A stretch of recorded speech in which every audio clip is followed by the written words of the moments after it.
রংপুরের পীরগঞ্জে শহীদ আবু সাঈদের বাড়িতে এই মুহূর্তে কথা বলছেন প্রধান উপদেষ্টা ডক্টর মোহাম্মদ ইউনূস। আমরা সরাসরি চলে যাচ্ছি সেখানে।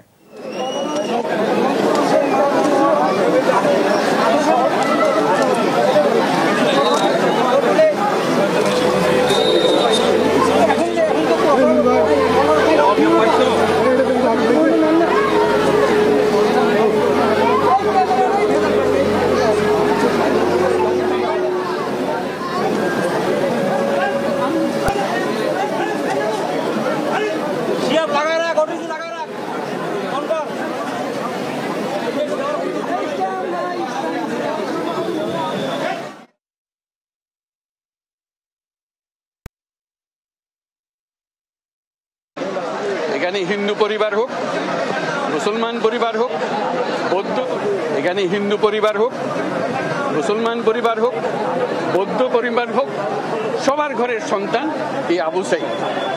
কাজেই আপনারা খেয়াল রাখবেন যে কোথাও কোনো গোলযোগ যেন না হয়, কেউ ধর্ম নিয়ে কথাবার্তা না বলে, কারণ আমরা এই মাটিরই সন্তান, সবাই আবু সাঈদ।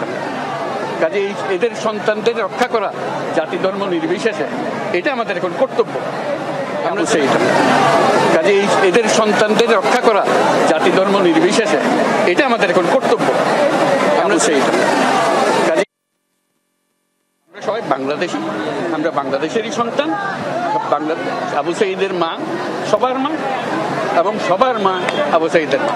কাজে তাকে রক্ষা করতে হবে, তাদের বোনদের রক্ষা করতে হবে, তাদের ছেলে ভাইদের রক্ষা করতে হবে, সবাই মিলে করে। এটা এক বাংলাদেশ, দুই বাংলাদেশ নেই এখানে, এটা আবু সাঈদের বাংলাদেশ।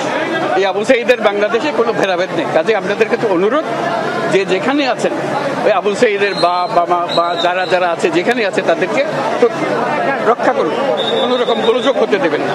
আজকে যে আসলাম এখানে এটা স্মরণ করেন, আমরা যাতে এটা বাস্তবায়ন করতে পারি। আপনাদেরকে সবাইকে সালাম দেওয়া। আসসালামু আলাইকুম। আজকে যে আসলাম এখানে এটা স্মরণ করেন, আমরা যাতে এটা বাস্তবায়ন করতে পারি। আপনাদেরকে সবাইকে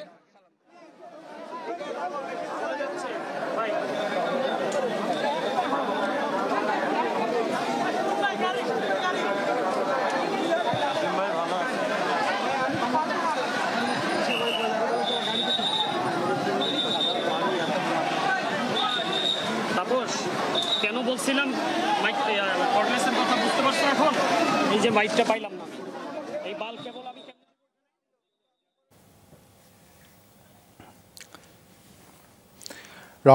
রংপুরে শহীদ আবু সাঈদের পরিবারে রংপুরের পীরগঞ্জে সেখানে গিয়েছেন প্রধান উপদেষ্টা ডক্টর মোহাম্মদ ইউনূস। তিনি সেই পরিবারে সেখানে আবু সাঈদের কবর জিয়ারত করেন এবং পরিবারের সদস্যদের সঙ্গে কথা বলেন। তারপর তিনি গণমাধ্যম কর্মীদের সঙ্গে কিছুক্ষণ আগে কথা বলেছেন এবং কথা বলে সেখান থেকে সে স্থান ত্যাগ করছেন, এরকম দৃশ্য আমরা দেখেছি।